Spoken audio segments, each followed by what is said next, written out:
3월 27일 목요일 누가복음 16장 1절에서 13절까지 말씀 읽겠습니다. 또한 제자들에게 이르시되 어떤 부자에게 청지기가 있는데 그가 주인의 소유를 낭비한다는 말이 그 주인에게 들린지라.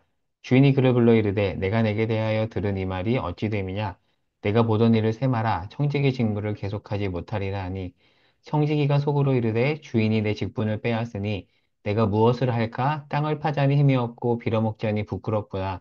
내가 할 일을 알았도다. 이렇게 하면 직분을 빼앗긴 후에 사람들이 나를 자기 집으로 영접하리라 하고 주인에게 빚진 자를 일일이 불러다가 먼저 온 자에게 이르되 내가 내 주인에게 얼마나 빚졌느냐 말하되 기름 100마리니이다 이르되 여기 내 증서를 가지고 빨리 앉아 50이라 쓰라 하고 또 다른 이에게 이르되 너는 얼마나 빚졌느냐 이르되 밀 100석이니이다 이르되 여기 내 증서를 가지고 80이라 쓰라 하였는지라.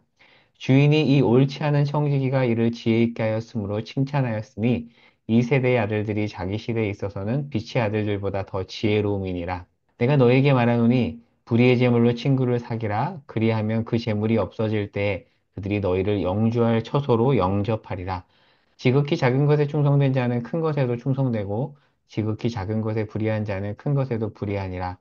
너희가 만일 불의한 제물에도 충성하지 아니하면 누가 참된 것으로 너희에게 맡기겠느냐? 너희가 만일 남의 것에 충성하지 아니하면 누가 너희의 것을 너희에게 주겠느냐? 지파인이 두 주인을 섬길 수 없나니 혹 이를 미워하고 저를 사랑하거나 혹 이를 중히 여기고 저를 경히 여길 것임이니라. 너희는 하나님과 재물을 겸하여 섬길 수 없느니라. 아멘. 자, 오늘 본문은 옳지 않은 청지기 비유인데요. 해석에 있어서 논쟁이 정말 많은 해석하기 어려운 그런 본문입니다. 자, 만만치 않은 내용인데 누가복음 전체 흐름 속에서 본문을 이해하면 그래도 이해할 수 있거든요. 자, 그러면 내용을 살펴보도록 하겠습니다. 자, 일단 어려운 점은 어디냐면 8절에서 옳지 않은 청직이에요. 자, 옳지 않습니다. 그런데 주인이 칭찬을 해요. 옳지 않은데 지혜롭다고 칭찬을 하거든요. 이게 대체 뭔가 자, 한번 이야기를 조금 요약해 보도록 하겠습니다. 자, 어떤 부자에게 재산을 관리하는 청지기가 있는데 그가 청직인데 주인이 아니에요. 청직인데 자기 마음대로 주인의 소유를 사용했고 그 소식을 부자인 주인이 듣고 청지기에게 해고를 통보합니다. 자, 그러다 이 청지기가 해고를 대비합니다. 자, 해고 통보를 받은 후 해고를 대비해서 머리를 굴리는데 자, 해고 전에 두 명의 채무자를 부릅니다. 자, 첫 번째 채무자는 기름 100마를 빚진 자예요. 자, 그 자에게 불러서 50마리라 증서를 쓰게 합니다. 여기서 1말이 4,000리터거든요. 약 1000일 동안의 품삯입니다.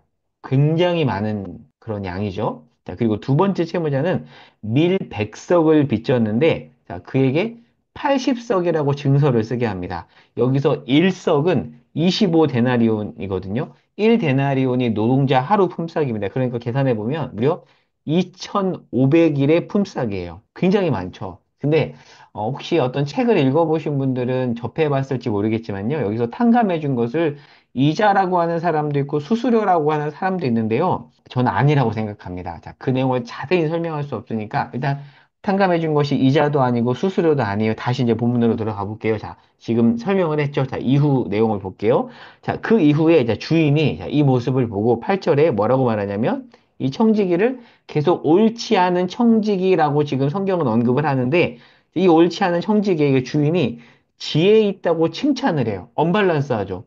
옳지 않은 청직인데 그가 지혜 있다니 대체 뭔가? 자, 그렇다면 여기서 지혜롭다라는 것이 무슨 뜻일까요? 옳지 않은데 지혜롭다라고 한 것을 보면 이 지혜로움이 도덕적이라는 뜻은 아닌 것 같습니다. 마태복음 10장 16절에서 이런 말씀이 있어요. 뱀같이 지혜롭게 그리고 비둘기같이 순결하게 살라고 하잖아요. 이때 뱀의 지혜로움이 곧 옳거나 도덕적인 것은 아니거든요. 그러니까 여기서 말하는 지혜로움은 도덕적인 것은 아닌데, 자, 그렇다면 대체 무슨 뜻인가? 자, 구절을 보겠습니다. 자, 구절에 보면 불의의 재물이라는 표현이 나와요. 자, 이어서 11절에서도 불의한 재물이라는 표현이 나오잖아요. 불의한 재물이 대체 무슨 뜻인가? 재물 자체가 불의하다라는 건가? 재물은 힘은 있지만 그래도 중립적인 도구인데 그 자체가 불의하다고? 이게 무슨 뜻인가? 자, 이 의미를 알기 위해서는 9절 후반부에 보면 이런 표현이 있어요. 그들이 너희를 영주할 처소로 영접하리라라는 내용이 나옵니다. 이 영주할 처소라는 단어로 불이한 재물이라는 내용을 유추해 본다라면, 자, 불이한 재물이라는 표현을 자, 구절에 보면 또 이런 표현도 나오잖아요. 그 재물이 없어질 때라는 표현과 연결이 돼요. 자, 그리고 영주할 처소라는 표현과 이 불의의 재물을 연결해서 본다면, 지금 재물에 대해서 누가복음 저자는 무엇을 말하고 있냐면, 재물은 유한하다. 영원하지 않다. 지금 그 얘기를 하는 겁니다. 재물 자체가 나쁘다라는 것이 아니라 재물이 유한하며 영원한 속성을 가지고 있지 않다라는 차원에서 지금 불이하다라고 하는 겁니다. 특별히 지금 이 말씀을 듣고 있는 청중은 바리새인인데 바리새인들은 재물에 대해서 어떤 관점을 갖고 있었냐면 그것이 유한하지 않다라는 생각을 갖고 있었고 그리고 은연중에 영원한 속성을 가지고 있다라고 생각하면서 거기에 푹 빠져서 자기 자신을 아예 돈에다가 던져버린 거잖아요. 그러니까 그들을 향해서 과감하게 지금 누가는 불의의 재물이라는 표현을 써서 말하고 있는 겁니다. 자, 이제 이해가 되시죠? 자, 지금 계속해서 누가가 제자도에 대해서 말하는 맥락 가운데 오늘 본문이 위치해 있는데, 이렇게 본다면 우리는 누구냐면, 영원하지 않은 속성을 가진 재물을 맡은 청직이에요. 우리는 주인이 아닙니다. 청직입니다. 우리가 죽어서 재물을 가져가지 못하잖아요. 따라서 우리는 재물에 영원한 속성을 부여하면 안 됩니다. 만약에 이 땅에서 우리가 한 100억, 1000억을 가지고 있다고 해봅시다. 그걸 가지고 천국에 갈 수 있을까요? 없죠. 자, 그래서 10절에서 13절에 보면 재물에 대해서 이런 표현이 나옵니다. 10절, 지극히 작대요. 재물이 지극히 작대요. 우리가 볼 때는 재물은 정말 크잖아요. 근데 지극히 작다라고 얘기하고 10절에서 또 어떤 표현이죠? 우리라는 표현이 있고요. 자, 그리고 밑줄 그어 보세요. 어떤 표현이 또 있냐면 남의 것이라는 표현이 있습니다. 남의 것. 12절을 보시기 바랍니다. 재물에 대해서 남의 것이래요. 우리 게 아니라 남의 것이라고 합니다. 자, 그렇다면 왜 주인은 이 청지기를 칭찬했는가? 왜 칭찬했냐면 해고를 대비했기 때문입니다. 즉, 미래, 심판, 이 심판과 해고가 연결이 되어 있거든요. 그러니까 이 청지기는 심판을 준비한 거예요.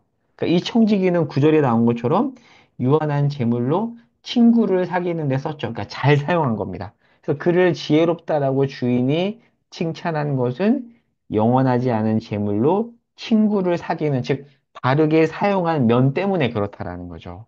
자, 이 말을 들은 바리새인들을 자, 내일 보면 14절에 보면 자, 바리새인을 뭐라고 말하냐면 돈을 좋아했대요. 그러니까 돈을 전부라고 여긴 이들을 향해서 지금 이 말씀을 전하고 있고요. 그리고 자, 오늘 보면 13절에 보면 이 모든 내용이 연결된 그런 표현을 하나 집어넣고 있는데 뭐라고 말하죠? 하나님과 재물을 겸하여 섬기지 못한다라고 말하고 있습니다. 그러니까 이 내용은 재물을 종말론적인 자세를 가지고 바르게 사용하라는 권면으로 이해해야 합니다. 자, 그러면 오늘 내용을 정리해 보겠습니다. 사실 만만치 않아요. 자, 꼼꼼히 오랜 기간 따지면서 본문을 봐야 더 이해할 수 있는데 오늘 간략하게 설명해 보았습니다. 자, 오늘 본문을 이렇게 본문 외의 내용으로 유추해서 확대 해석하면 안 되고요. 본문 전체 맥락에서 봐야 합니다. 특별히 누가는 재물에 관해서 굉장히 레디컬하게 말하는 측면이 있거든요. 이 말씀은 단순히 재물을 잘 관리하라는 말씀이 아니라 하나님 나라의 제자로서 종말론적인 삶의 자세를 유지하면서 재물을 관리하라는 그런 말씀으로 이해해야 됩니다. 그래서 우리에게 필요한 지혜는 그건 거죠. 재물을 종말론적인 자세를 가지고 대하는 것. 그게 지혜로운 자세다라고 말씀해주고 있습니다. 자, 그리고 오늘 본문이 16장인데요. 15장과 연결이 됩니다. 15장에 세 가지 비유가 나오죠. 무슨 비유죠? 잃어버린 양, 잃어버린 드라크마, 잃어버린 아들 탕자. 이 세 가지 잃어버린 것에 대한 비유는 모두 구원과 관련되어 있습니다. 그리고 오늘 본문 16장은 전체적으로 무엇을 얘기하냐면 재물에 관해서 얘기하죠. 자, 구원과 재물이 연결됩니다. 무엇을 의미할까요? 구원받은 자는 그 이후에 재물에 대한 태도가 달라야 된다. 그러니까 구원받은 것이 재물에 대한 올바른 태도로 드러나야 한다라고 지금 15장과 16장이 총체적으로 우리에게 말해주고 있는 것입니다. 바른 재물가는 무엇일까요? 종말론적인 신앙과 연결되는 것입니다. 바라기는 우리의, 구원받은 우리의 재물에 대한 태도가 아름다운 열매로 드러나기를 소망합니다. 우리는 재물에 대해서 어떻게 생각하며 재물을 어떻게 바라보고 있는지 오늘 말씀을 통해서 깊이 생각해 볼 수 있기를 바랍니다. 오늘 본문이 만만치 않죠? 여러 번 읽으면서 묵상하면서 오늘 이 내용을 다시 한번 들으면서 잘 파악할 수 있기를 바랍니다. 제가 기도하고 마치겠습니다. 하나님께서 우리에게 맡겨주신 그 재물, 그 재물에 대한 우리의 태도를 돌아봅니다. 재물이 전부인 것처럼 생각하지 않고 종말론적인 태도를 가지고 그 재물을 바라보며 살아갈 수 있기를 소망합니다. 하나님, 오늘 하루 바른 재물에 대한 태도를 가지고 재물을 바라보며 재물을 사용하겠습니다. 우리에게 지혜를 허락하여 주시옵소서. 예수님의 이름으로 기도합니다. 아멘.